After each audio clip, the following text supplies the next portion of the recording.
അശുദ്ധി അല്ല, അത് ശുദ്ധിയല്ല, വൃത്തിയായിരിക്കേണ്ട സമയമാണ്. കുട്ടി കക്കൂസ് പോയി കഴിഞ്ഞാൽ ഞങ്ങൾ അശുദ്ധിയാണെന്ന് പറയോ? കഴുകിട്ട് വാടാ ഇല്ലേ പറയോ? പുണ്യാഹം കളിച്ചു വാന്ന് പറയോ? എനിക്കറിയില്ല, ഇവിടെ കഴിയുമ്പോ അങ്ങനെ ഉണ്ടോ? അശുദ്ധി എന്ന വാക്ക് തെറ്റാണ്. ഒരു പെണ്ണ് ആർത്തവം ഉണ്ടായിട്ട് അവൾ അശുദ്ധ എന്ന് പറയുമ്പോൾ നമ്പൂരാക്കന്മാര് നമ്മൾ അശുദ്ധരാണെന്ന് പറഞ്ഞാൽ തെറ്റു പറയാൻ പറ്റുമോ? അശുദ്ധി എന്ന് പറയരുത്. അതൊരു ശക്തി വരുന്ന വ്യക്തിഹത്യയാണ്.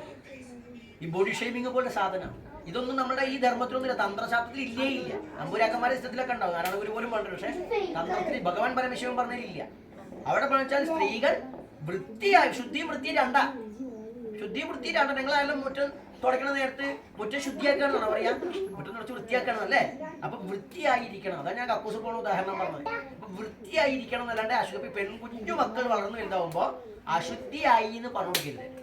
വൃത്തി നീറ്റായിട്ടിരിക്കണം എന്ന് പറയും. അത് ഏത് മനുഷ്യൻ കഫം തുപ്പിയാലും വായ കഴുകണം, മൂക്ക് ചീറ്റിയാലും കയ്യും മൂക്കും കഴുകണം എന്ന് പറഞ്ഞ പോലെ ഒരു പ്രക്രിയ മാത്രമാണ്.